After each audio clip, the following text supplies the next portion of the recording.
Hola a todos, bienvenidos a Filosofía Clase B, yo soy Oscar. Me comentan, mucha gente critica el fútbol diciendo que es un lavado de cerebros. ¿Y qué hay de todo lo demás que es un lavado de cerebro? Es verdad, este es un buen punto. A ver, convengamos que sí, que el fútbol es una forma de pan y circo moderna. ¿Qué hay de TikTok? ¿Qué hay de, qué hay de la televisión? ¿Qué hay de la pornografía? ¿Qué hay de los videojuegos? O sea, parece que cuando la gente no está viendo partidos de fútbol, está leyendo a Shakespeare y discutiendo sobre filosofía existencialista. Parece que el único problema es el fútbol. Yo creo que eso es un cliché de intelectualoide de postureo. Soy intelectual, muy inteligente, ay qué bonito soy. No me gusta el fútbol. Em, Manual del intelectualoide de postureo. Uno, sea ateo. Eso, infaltable. Eh, Exprese su desprecio por el fútbol, mostrando que usted es un ser superior que no, que no se deja tentar por esas viles diversiones para el vulgo. Eh, Tres, diga ser apolítico, decir que no es de derecha ni de izquierda y defienda invariablemente ideas de ultraizquierda. O sea, todos los extremos son malos, pero critique únicamente a un extremo. Con el otro extremo está todo bien. Eh, y cuatro, sea un pensador crítico únicamente respecto de la heterodoxia. Nunca critique la ortodoxia. Si la televisión, la misma televisión que le lava el cerebro a las masas con el fútbol, le dice que para prevenir el virus del patito amarillo usted se tiene que poner un sombrero de Papá Noel en la cabeza y salir a la calle a bailar malambo. Póngase el cerebro de Papá Noel y salga a bailar malambo. Jamás critique la ortodoxia. El pensamiento crítico es, miren, estos ridículos teóricos de las conspiraciones heterodoxos creen en cosas muy tontas. Eh, ese es el, Esa es mi guía práctica para posar de intelectual sin tener dos neuronas que hagan contacto. Desprecie el fútbol, sea ateo, sea crítico únicamente respecto de la heterodoxia y pretenda ser apolítico mientras que es maoísta. Eh,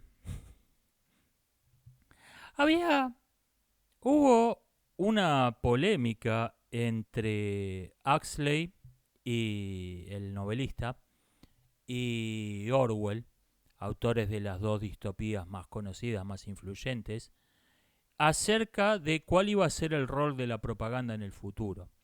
Los dos pensaban que los medios audiovisuales como la televisión, la radio, iban a elevar la propaganda, la manipulación de las masas, a un nivel sin precedentes. En esto estaban de acuerdo.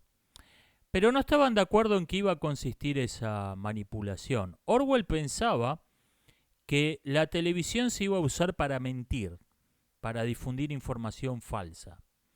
Mientras que Huxley pensaba que se iba a usar para divertir, para distraer, para que la gente no se ocupara, no para que creyera algo falso respecto de los asuntos importantes, sino para que no pensaran los asuntos importantes, para que estuviera preocupado por la pelea entre dos prostitutas viejas del jurado de un concurso de talentos en la televisión y no por los asuntos importantes. Y yo creo que ambos tenían razón y ambos estaban equivocados. Ambos tenían razón a medias y ambos estaban equivocados a medias. Yo creo que, en efecto, como decía Huxley, los medios electrónicos se usan antes que para ninguna otra cosa para distraer, para divertir, para que la gente no esté atenta a los asuntos importantes, pero también construyen una visión de la realidad falsa que influye en el mundo real. O sea, la gente que está divertida, que está en un mundo de fantasía, en un mundo de tonterías, no tiene ningún pensamiento, acerca del mundo real, acerca de las verdaderas cuestiones del mundo real. Sin embargo, no solo la neutralizan, esa gente actúa en el mundo real. En realidad actúa como un sonámbulo, está en su propio mundo de tonterías de Twitter, pero sus acciones tienen consecuencias en el mundo real. Entonces creo que es algo intermedio entre lo que pensaba Huxley, que me parece que si tengo que elegir uno de los dos, creo que la realidad está más cerca de lo que pensaba Huxley y no de lo que pensaba Orwell, pero es algo intermedio. Es divertir, es distraer, pero esa gente que está en un mundo de fantasía te apoya guerras de verdad, te apoya persecuciones de verdad. Tiene consecuencias en el mundo real lo que hace. La gente que está viviendo que es lo mismo que si estuviera viviendo en un videojuego.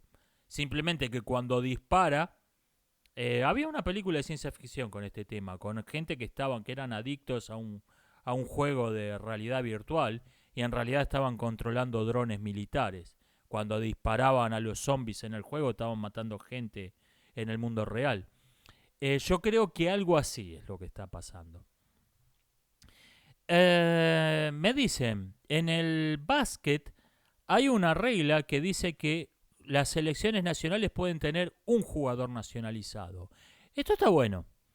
El problema es que no sé si se puede adaptar esto al fútbol, porque en el básquet, el país más rico del mundo, casualmente, por pura coincidencia, son los mejores basquetbolistas. No sé si en otro deporte funcionaría esto. En todo caso, esta regla se puede sumar a la que ya tiene la FIFA. O sea, para integrar un seleccionado sin ser ciudadano nativo, eh, tiene que haber un naturalizado por selección, no más, uno solo, y además no tiene que haber representado nunca a otro país. Ahí creo que eso sería algo bastante razonable. En todo caso hay que hacer algo. En todo caso hay que hacer algo. Con que acusar de racista a la gente que te está diciendo esto es una locura, no solucionas el problema. Lo estás barriendo abajo de la alfombra pretendiendo que el problema no existe. Equipos como Francia Sociedad Anónima no pueden jugar un mundial. Ahí hay que hacer algo. Esta regla está razonable. Un naturalizado por selección, y yo añadiría, y que nunca haya representado otro país. Ahí creo que sería algo bastante razonable. Me dicen, probablemente que la cantidad de rondas de eliminación directa en los mundiales tenga mucho azar no sea un defecto, sea para que mejorar el espectáculo. Tiene sentido, porque si no, todos los mundiales lo ganarían tres o cuatro selecciones. Tiene sentido. Fíjese lo que pasa en la Liga de España, que es una liga muy raro, que no sé si alguna vez ganó un campeonato, un equipo que no fuera el Real Madrid o el Barcelona. Los mundiales serían así. Si se ganarían siempre Brasil, Alemania y alguno más. Puede ser que esto sea intencional, que sea para que tengamos a Croacia y Marruecos semifinalistas. Puede ser. No se me había ocurrido, pero tiene sentido que sea intencional esto. Alejandro Arismendi, quien siempre hace comentarios muy interesantes, aunque casi nunca estoy de acuerdo, pero siempre me dejan pensando, critica el concepto de starwarización. Me dice que eso es un desprecio por la ficción. Yo creo que usted tiene algo de razón, pero me parece que es lo que se está criticando es darle a la ficción un rol que no debe tener. La ficción, en efecto, es útil, es extremadamente útil, pero yo creo que en los jóvenes es útil como parte de la educación moral, para formar el carácter, presentar modelos de héroes. Personajes como Luke Skywalker, como la princesa Leia, son para presentar modelos de virtudes. y en el público adulto para hacer un estudio de los caracteres de la psicología humana, de un modo que probablemente la ciencia no puede abordar, porque la ciencia se ocupa de lo general y mientras que la literatura se ocupa de caracteres específicos. Entonces, un escritor nos puede presentar a gente como Macbeth y su esposa, que en el mundo real, yo si fuera un escocés de la época, lo único que me interesaría saber es cómo nos cargamos a estos dos cretinos y no los sacamos de encima. Un poeta te los humaniza, te presenta te presenta la humanidad de un tirano, de alguien que no nos inspiraría la menor simpatía, la menor compasión en el mundo real. Yo creo que ese es el rol de la ficción. El problema es cuando se sacan lecciones acerca de cómo funciona el mundo de una ficción, que no son otra cosa que las opiniones políticas del autor. O sea, de Star Wars se saca la lección, y esto es lo que criticaba la persona que usó el término Star Warización, se sacan lecciones como que los rebeldes son gente idealista, románticos que luchan por la libertad. La historia no te muestra eso. A ver, eh, si tenés un país de mayoría musulmana y tenés unos separatistas cristianos, probablemente esos tipos sean eh, probablemente esos tipos sean rebeldes, soñadores, que luchan por la libertad, pero mucho más probable que sean fanáticos religiosos, que sean fundamentalistas religiosos. Y cuando esos fundamentalistas religiosos declararon la independencia, lanzaron una persecución, empezaron a prender fuego mezquitas, empezaron a asesinar gente por sus creencias. ¿Quién lo hubiera pensado que los fanáticos religiosos no iban a ser el gobierno más tolerante y razonable del mundo? ¿Quién hubiera podido predecir eso? Eh, o sacar lecciones como que los pacifistas son gente noble, de nobles sentimientos y compasiva, que si son manipulados como idiotas útiles es únicamente porque su ingenuidad no les permite ver la manipulación de los villanos y no porque sean un instrumento consciente de los villanos, como son invariablemente representados los pacifistas en Star Wars. Eh, Sobre todo en las guerras, no sé si hay pacifistas en la trilogía original, en las guerras clones la Liga de Naciones de Planetas Neutrales son presentados como nobles idealistas, utópicos, que no quieren saber nada con la guerra, y si son idiotas útiles es únicamente por su ingenuidad. Bueno, en el mundo real no funcionan así las cosas. El movimiento pacifista en Estados Unidos, hoy sabemos que estuvo totalmente controlado por el KGB, básicamente era una agencia de inteligencia enemiga metida en su territorio. Este es el problema, que se está viendo la realidad no a través de las lecciones de la historia, por ejemplo, a través de las lecciones de la historia, a través de teorías de juegos, a través de cualquier principio racional, se está viendo a través de la ficción. Y la ficción no sirve para eso. Y me refiero no a Twitter, me refiero a gente que está tomando decisiones importantes, como apoyar la separación de Sudán del Sur o apoyar al gobierno central en Jartum.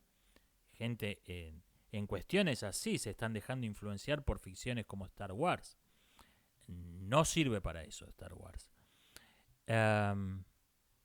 Gracias por su comentario, pero repito, por ahí valía la pena extenderme a aclarar este asunto. Me preguntan qué juegos me gustaron de todos los que estuve viendo para el video del ajedrez. Me gustó mucho el Xian-Qi, el ajedrez chino. Ese es fácil, si quieres jugarlo online, hay Xian con X, X-I-A-N-G creo, y Qi, Q mayúscula, I. Ese hay un montón de plataformas online para jugarlo gratis, se registra fácil. Lo malo es que está todo en chino, hasta las piezas. O sea, si uno no habla chino, se le complica un poco. Por algo se llama el ajedrez chino. Si a usted le gusta el gambito danés, el gambito Smith Morra, o con negras el gambito elefante, el gambito letón, le va a gustar el Xianqi. O sea, ese es el espíritu, es mucho más táctico que el ajedrez internacional, es el ataques directos violentísimos. Me gustó el juego de los guijarros, lástima que no hay con quien jugarlo. Me gustó un poco menos el Fatalf, que el ajedrez vikingo, que como dije es es una variante de fantasía del juego de los guijarros que desplazó al juego original. No me gustó mucho. Este sí hay algunos sitios online para jugarlo, pero el problema es que por ahí uno se conecta y no hay nadie. No es como Chess Online, que todo el tiempo hay miles de partidas y uno va a emparejamiento automático y automáticamente le encuentran un rival. Por ahí uno entra al sitio web, al sitio para jugar online y por ahí no hay nadie. Eh, Esa es la contra que tiene. Pero sí, todavía hay gente que lo juega. El Nefatal. Esos fueron los que más me gustaron de los que estuve estudiando.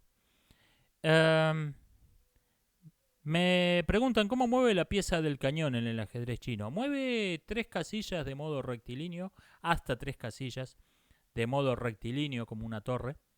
Y tiene la peculiaridad de que para capturar, que captura del mismo modo, tiene que saltar sobre un peón propio.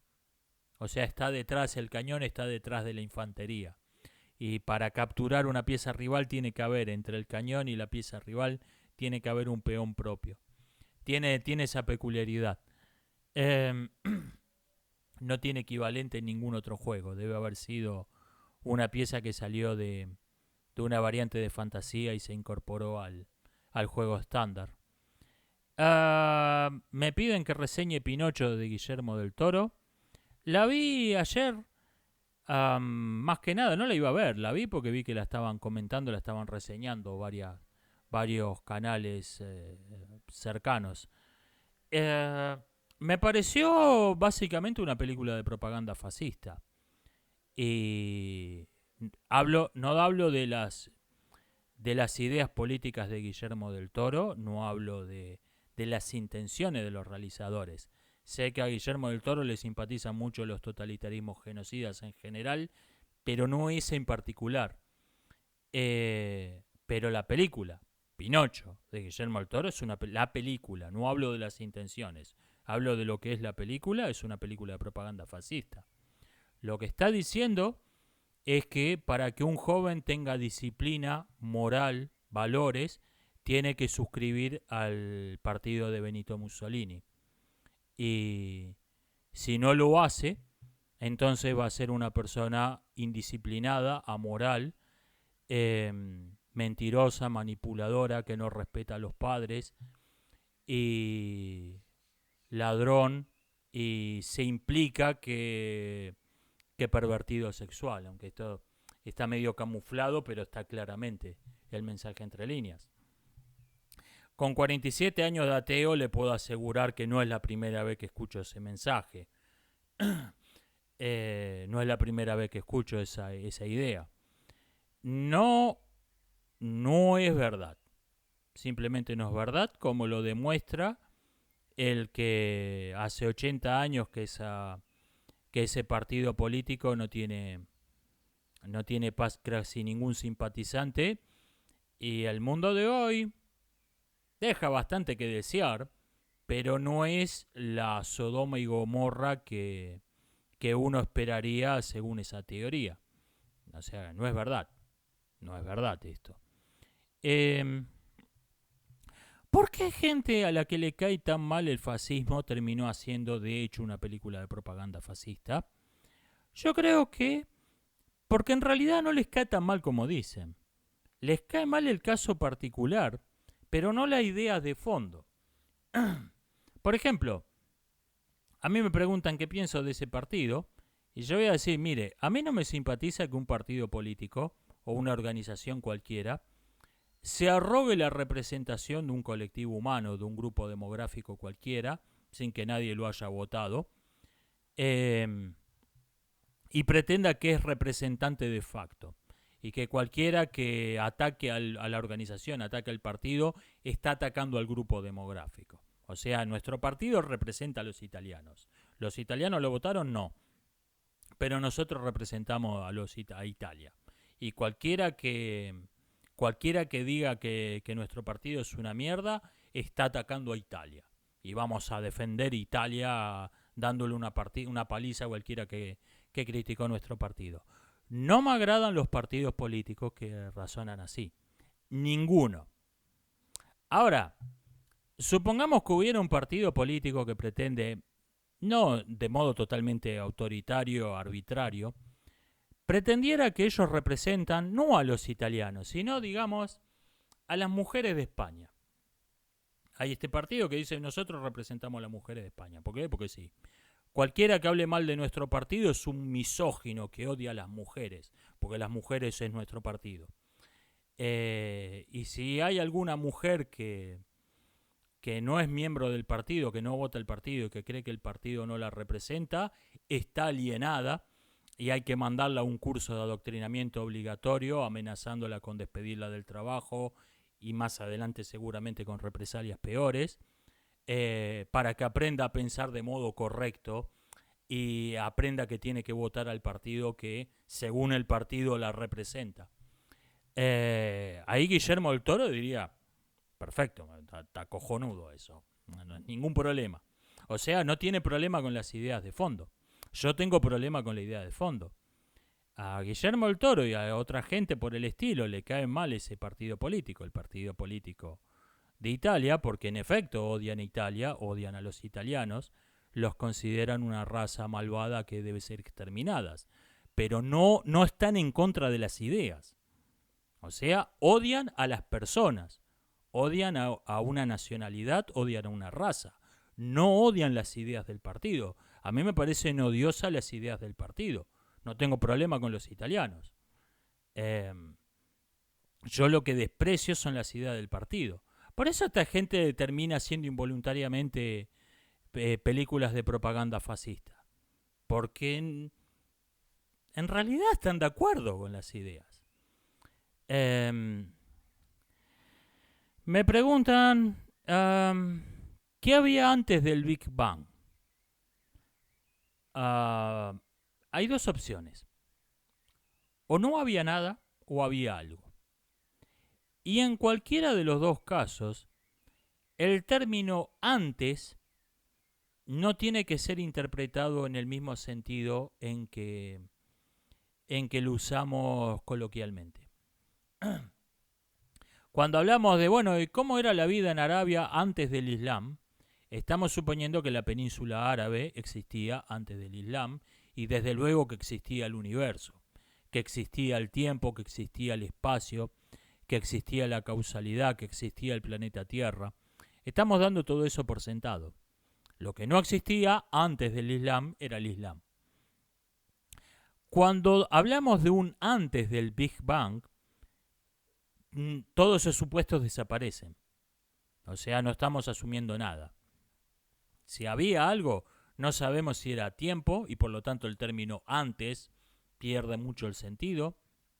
No sabemos si había espacio, no sabemos si había causalidad, no sabemos si las leyes de la física eran las mismas que rigen en nuestro universo.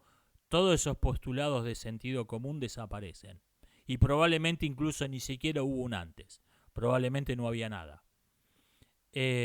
Porque el principio de conservación de la energía es una característica que observamos en nuestro universo, pero no necesariamente es algo que tenemos que observar en el principio del universo. O sea, el término antes no se usa, en esa pregunta no está usado en el sentido coloquial. Tanto si había algo antes como si no lo había. Me dicen que la película de Hazards of Ellen puede estar homenajeada como easter egg en Los Increíbles 2, donde Ellen detiene un tren fuera de control. Esto es interesante.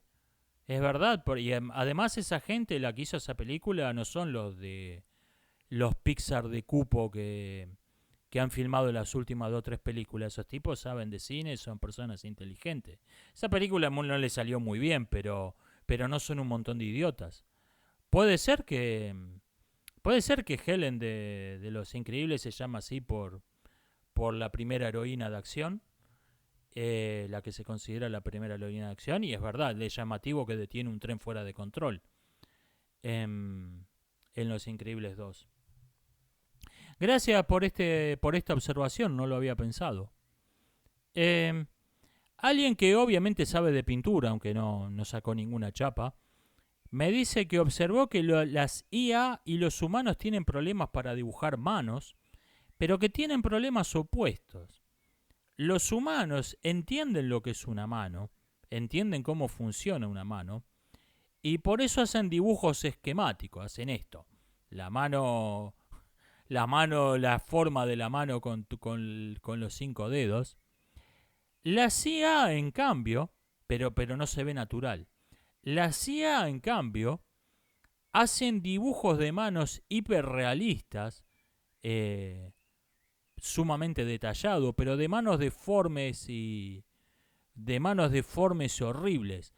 No se dan cuenta para qué sirve. Simplemente ven una forma y están imitando una forma que vieron en las imágenes, pero no entienden cómo funciona, para qué sirve una mano, y por eso hacen unas manos horribles. Interesante observación. Interesante observación, muchas gracias. Bueno, dejémonos de temas polémicos, de asuntos controversiales. Me preguntan qué opino del judaísmo. Para empezar, estamos hablando de una religión que existe hace más de 3000 años. Obviamente hay que matizar esta pregunta. Obviamente no pienso lo mismo de una religión primitiva que adoraba a un dios de la guerra, y de la filosofía de Maimónides. Obviamente hay que matizar esta pregunta. Yo creo que ocurrió un fenómeno muy curioso con esa religión, que en algún momento lo que era una religión se dividió en 3. Tenemos una religión que dice que Jesús de Nazaret era hijo de Dios y era el Mesías profetizado. Tenemos otra religión que dice que Mahoma fue el último de una serie de profetas, que incluye a Jesús de Nazaret. Y quedaron unos tipos que decían: a mí Jesús, Mahoma y cualquier otro que me venga a tocar el timbre un domingo a la mañana me la suda. Quedó un grupo minoritario que rechazó las dos.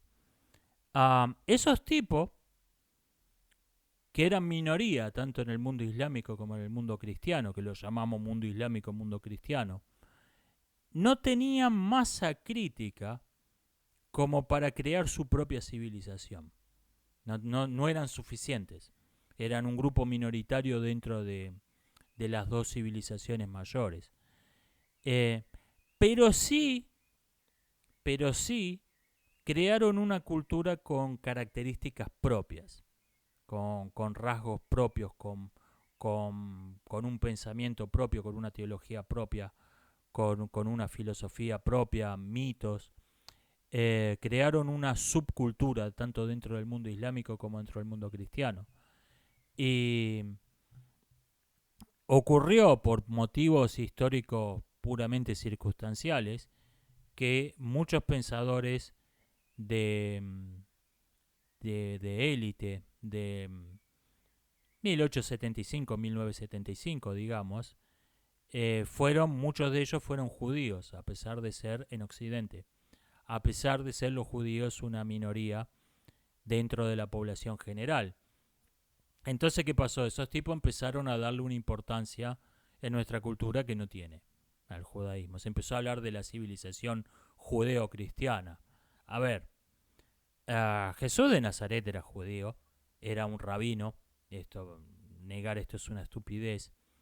Que muchos dicen, no, que era un carpintero. Sí, seguro. Un carpintero juzgaba en un juicio de pena de muerte, claro. Sí, perfectamente normal. Era un sacerdote judío. Esto es evidente. Pero el cristianismo como religión es un fenómeno totalmente grecorromano. La influencia de, la influencia de la religión judía fue mínima. Lo que pasa que fue esta cuestión de que como un montón de personas importantes de la ciencia, de la cultura, del arte, en ese siglo, no exactamente el siglo XX, digamos el siglo XX menos un cachito, eh, muchos de ellos fueron judíos, empezaron a darle una importancia que no tenía al judaísmo, y yo creo que, que no. Nuestra cultura tiene todas sus raíces en el mundo greco-romano. Eh, me preguntan, me perdí. Eh, Me dicen, con el tema de cómo contactar a los salvajes, ¿puede ser que esa fue la situación que se encontraron los españoles al llegar a América?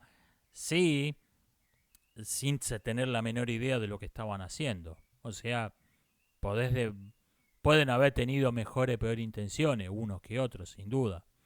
Pero, pero no tenían la menor idea de, de cómo tratar con poblaciones muy primitivas, mucho más rústicas que ellos.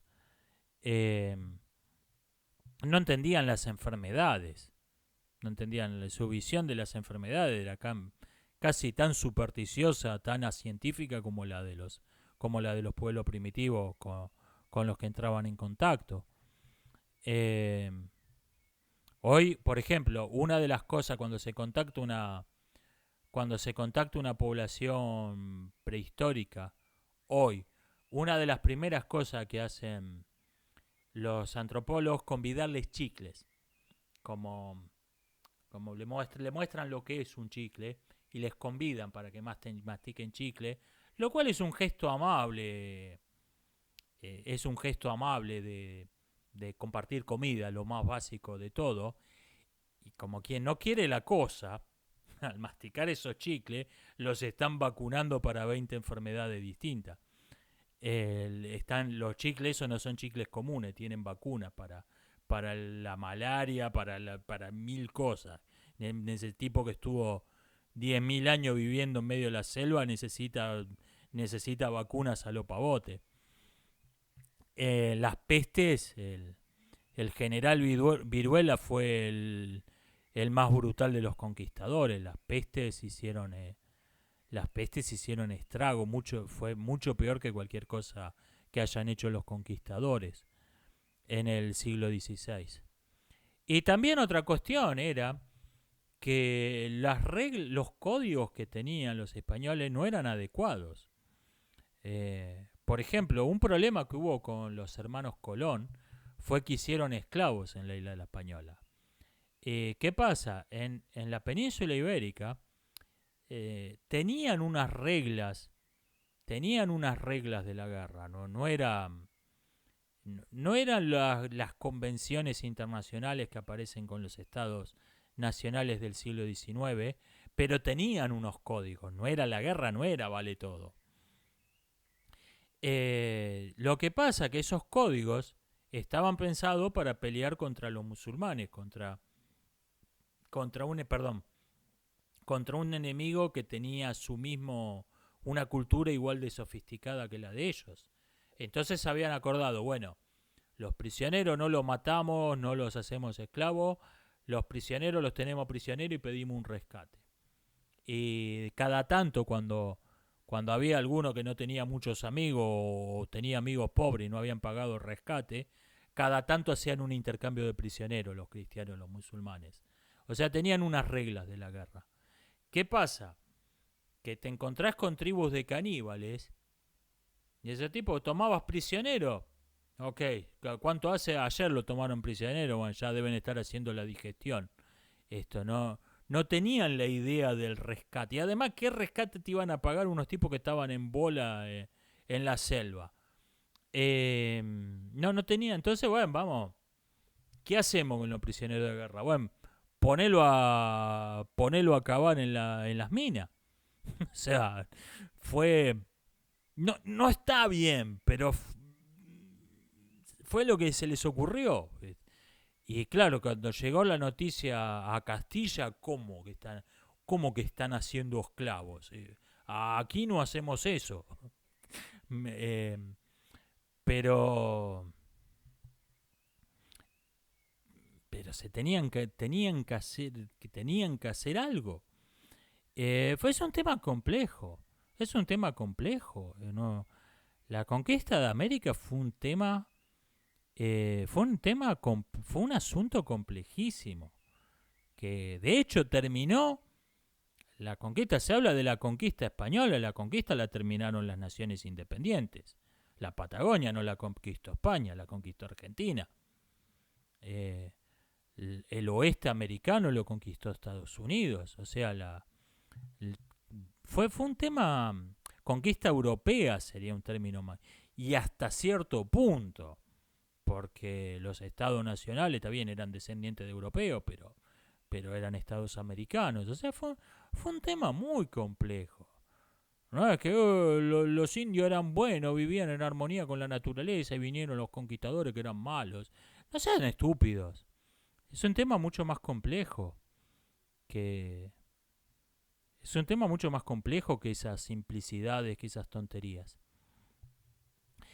Me dicen si vi el himno nacional argentino en un acto del gobierno argentino cantado por toda clase de basura humana. Degenerados, prostitutas que quieren matar a los hijos, ex guerrilleros. Sí, lo vi, ese espectáculo dantesco. Me llamó la atención una cosa, y es que es simplemente el himno. No le cambiaron la letra, no lo cantaron con una voz jocosa, o sea, el vandalismo del himno nacional argentino se redujo únicamente a las personas que lo cantaron. Ese fue el único acto de vandalismo que hubo. No desgradaron la letra, no hicieron una música intencionalmente mala. Fue lo único denigrante para la República Argentina y sus símbolos, fue la gente que lo cantó. Y esto me hizo recordar esas obras de artistas conceptuales que te hacen, por ejemplo, un crucifijo con excrementos, para mostrar eso, guía del intelectualoide de postureo, para mostrar yo soy ateo, desprecio a la religión, hice un crucifijo con excrementos. Admírenme, soy una mente brillante. Esos orates, haciendo ese tipo de obras, para empezar, están demostrando una completa ignorancia por la religión a la que quieren insultar. Como si al cristianismo la materia le importara. Un crucifijo hecho con basura, por ejemplo, aparece en la película cristiana Escarlata y Negro. Aparece como un elemento dramático. Eso, alguien un preso político que hizo un crucifijo con la mugre en su celda. En Hermanos Sol en Van a Luna, otra película cristiana, se satiriza un crucifijo de oro como algo ¿cómo vas a hacer un crucifijo de oro? Como algo ridículo, grotesco. O sea, creer que eso ofende a los cristianos demuestra una profunda, no están demostrando su ateísmo, están demostrando su profunda ignorancia, su completa estupidez, y nada más. Creer que eso le va a molestar, un crucifijo hecho de excremento le va a molestar a un cristiano. Y me vino a la mente eso al ver este himno, porque el lugar del excremento en ese acto grotesco lo ocupan las personas que cantaron el himno. O sea, lo que te están diciendo esta gente es, nosotros somos mierda y sabemos que somos mierda. Todo ese amontonamiento de degenerados, putas mantenidas, ex guerrilleros, te están diciendo, como quien hace un crucifijo con mierda, nosotros estamos cantando el himno, o sea, nosotros somos mierda. Hay que reconocerles que tienen autoconciencia, eso es verdad. Esto ha sido todo por hoy, nos estamos viendo hasta la próxima.